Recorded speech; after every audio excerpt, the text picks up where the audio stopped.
Hello and welcome to Dish Shelved with Adam White. Glad to be here with you again.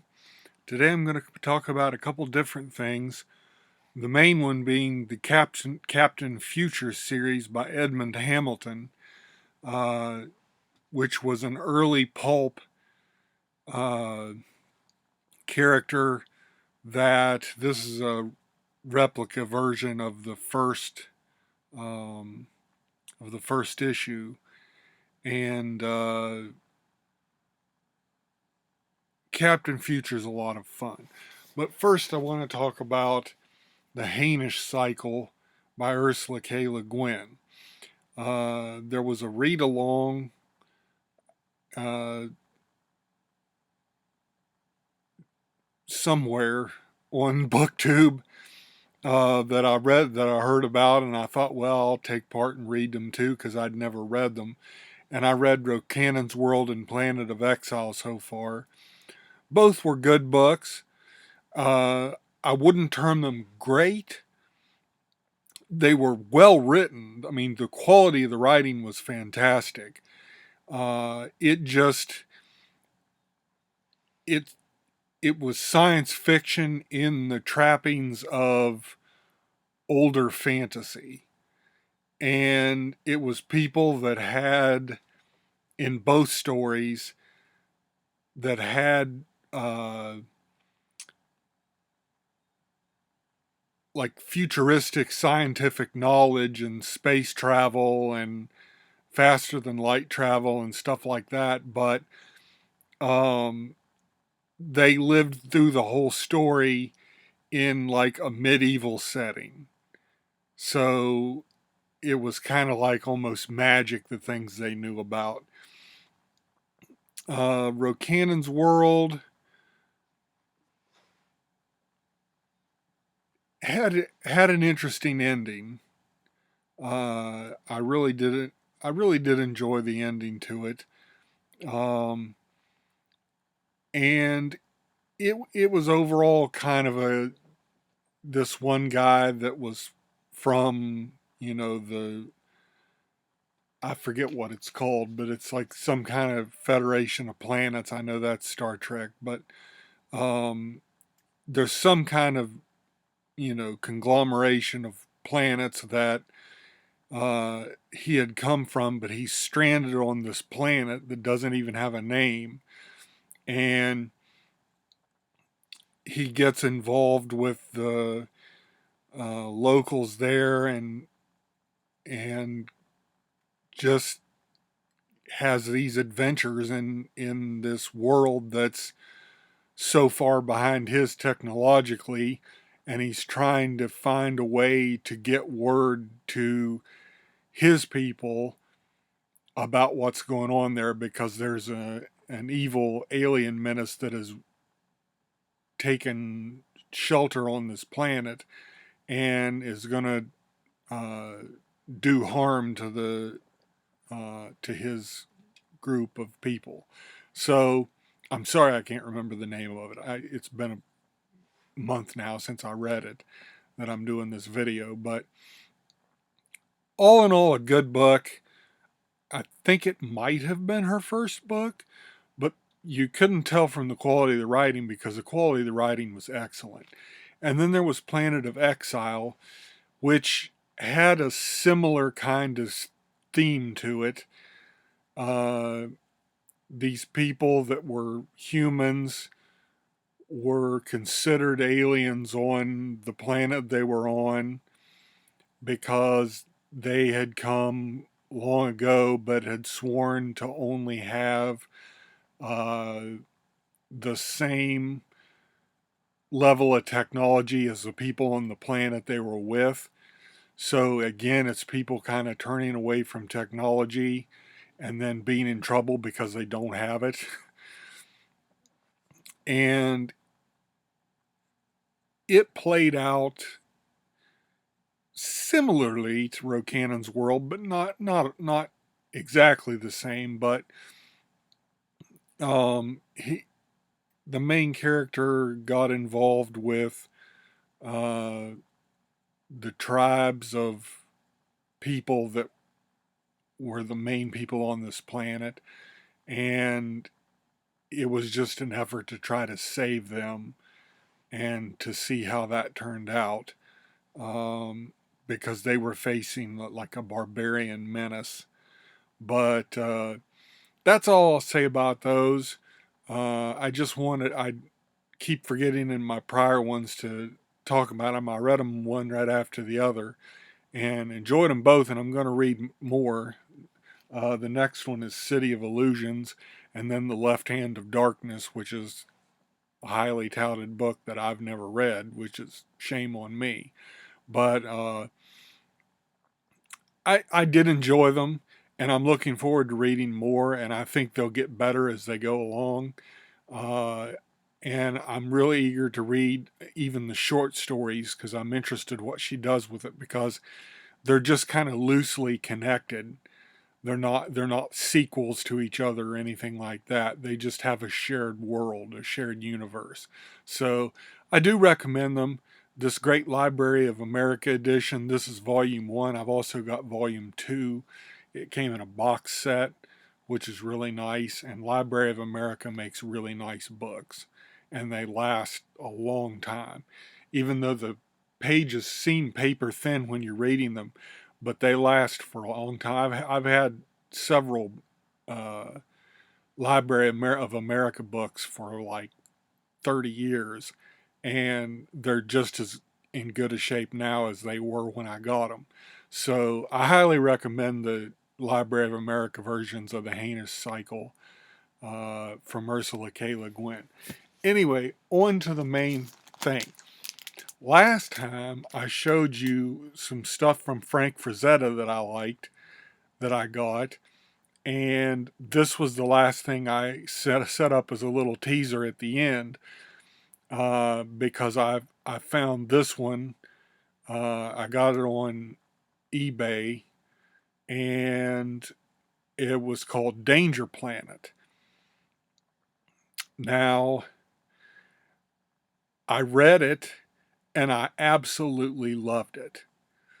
There's a couple of misleading things on the cover and the back that I'd say. It says on the cover here, as you can see, introducing Captain Future by Brett Sterling. Well, it's really by Edmond Hamilton, and this is the 16th one he wrote of Captain Future stories. So it's not really the first. It doesn't introduce him, and it's not really by Brett Sterling. It's by Edmond Hamilton. They just changed the name for the novel release. I'm guessing this was the first time one was printed in novel form, which is why they say it's introducing Captain Future, because this came out quite a while after. I mean, probably 20 or 30 years after the story had actually came out. Um, but and then on the back it also says, one man challenges the evil ones. He is Captain Future, intergalactic agent of justice, whose identity is top secret, whose strength is ultimate. Well, as I read through the book, it seems that everybody knows what his name is. So I didn't understand why they said that it was uh, a top secret, because everybody in the whole book knew what his name was. So I wasn't sure why they put that on there either. But so it was a little misleading on the title. But I did go back and get the first Captain Future book, and it's in a pulp reprint that is just utterly fantastic. I really enjoyed this. The Captain Future, um, the Danger Planet that I read, I loved it, and you could get a good sense of the characters, even though it was the 16th one, not the first. But you got a good sense of all the characters, and it just was a really good book, which is what led me to get the actual first one to look it up. Most of the series you can get on Kindle for about $3.99 a piece, which is a pretty good deal considering how fun the stories are. Uh, This one, the first one, you couldn't get that way, at least as far as I could find. But I really like this pulp replica. I love the cover. It shows Captain Future there with the bubble on his head, even though he doesn't ever wear one like that in any of the stories that I've read. Uh, but he's this big red-headed guy that was trained by the robot you see in the middle there named Greg. And then on the other side, you see the android Otho. There's also a living brain that used to be a man named Simon Wright. And they raised Captain Future on the moon in the very far distant future of the year 1990 is what it was in the book, which I just had to laugh. They had a, they had a lot more faith in society than what I do as to how far we'd be by then. Um, but anyway, uh, this one deals with his origin, but then it goes to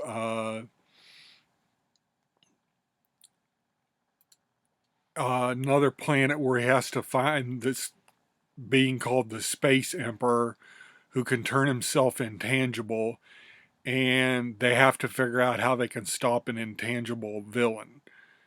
And it's pure pulp fun, really entertaining. It goes at a rocket speed. You just blaze right through it. It's so much fun. The characters are so great. Captain Future's a lot of fun. He's kind of like Flash Gordon crossed with Doc Savage. He knows and can do just about anything, but he was because of the way he was brought up. But it just it was fantastic. I really loved it.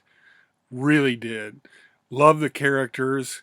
There's also I think it was Joan, who's kind of a love interest for Captain Future, but will they, won't they kind of thing. And there's a space marshal too, who I can't for the life of me remember his name, even though I just finished this the other day. But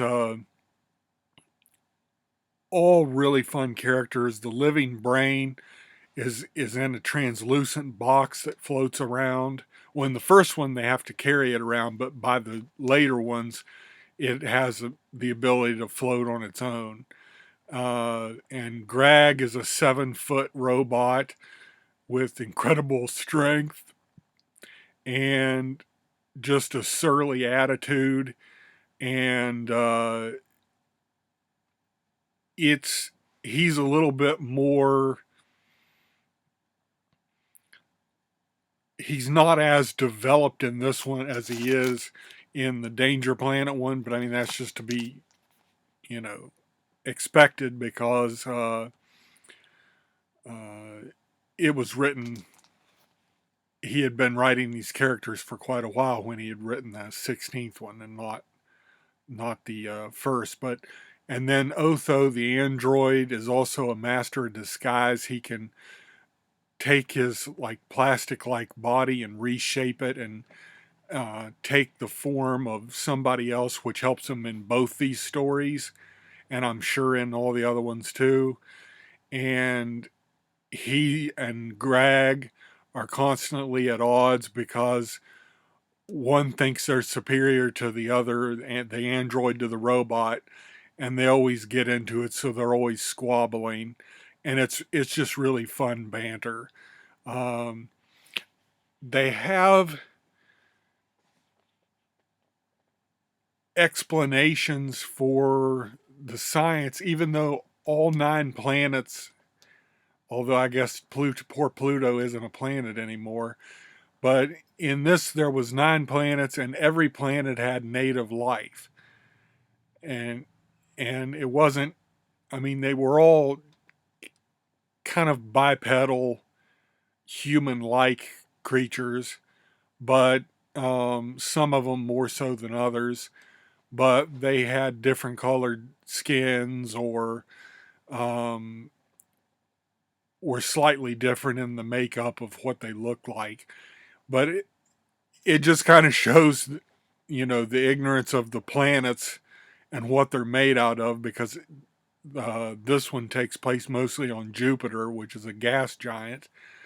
But in this, it's a solid planet with just the gases around it that's livable, and they can apparently breathe on the other planets too. And they also, one section that I liked, it says Kurt Newton, who's Captain Future, and everybody calls him Kurt too. So again, I don't know why it was so supposed to be so secretive. Kurt paused to adjust the gravity equalizer he wore on his belt. Every interplanetary traveler owned one of these clever devices.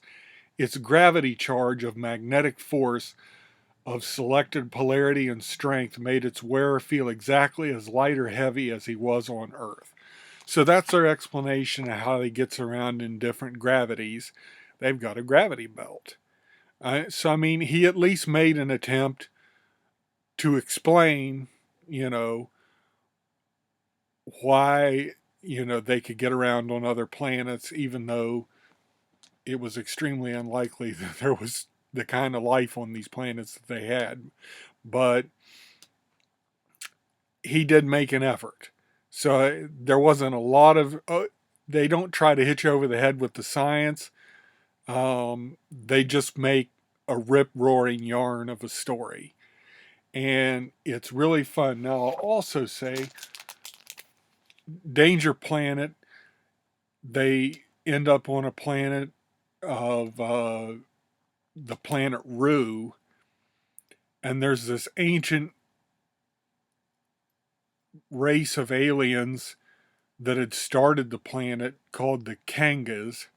So you've got kangaroo, which I'm guessing was an intentional pun, uh, because there's some other things in these that are kind of amusing too. And I'm going to get into that now. Um, in Danger Planet, as far as the plot goes, there's the they're on the planet Rue, so it's far off from Earth and the regular 9 planets, but they the indigenous people are following uh, this person who claims to be an ambassador for the ancient aliens, and they say they're going to come back and take over, and really it's just a big ploy to try to get the government overthrown there so that they can get access to this plant that people use to make a serum that give them long life, so people live a lot longer than they used to. And it's just kind of how they get involved in that. And it's again just another rocket fast adventure. Really great, really enjoyed it. Great Frank Frazetta cover. But there was a couple other things that I found that I thought were kind of funny, and I'm going on a little bit long here than I thought. But whenever someone stands up or does anything straight, he uses the word erect. So he stands erect. I mean, he uses the word erect almost as many times as he used the word the. And it plays into their spaceship, which looks kind of like a sperm, which it's said to be made like a comet, but there is also the unfortunate distinction of of looking like a sperm. And there's a lot of double entendres. There's a lot of things like Captain Future felt the full shock of the brain's tidings, his big figure stiffening, and Otho was shouting.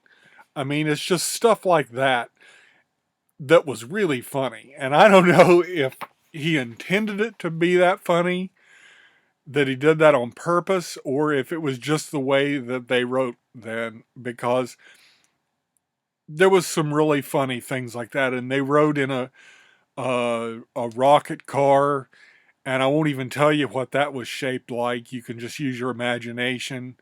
But I have to say the Captain Future stories are excellent. I'm going to start getting the rest of them on Kindle so I can read them because they're fun, quick reads. This first issue you can get, it's double columned like the pulps were.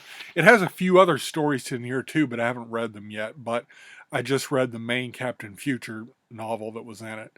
And it's it's well worth your time.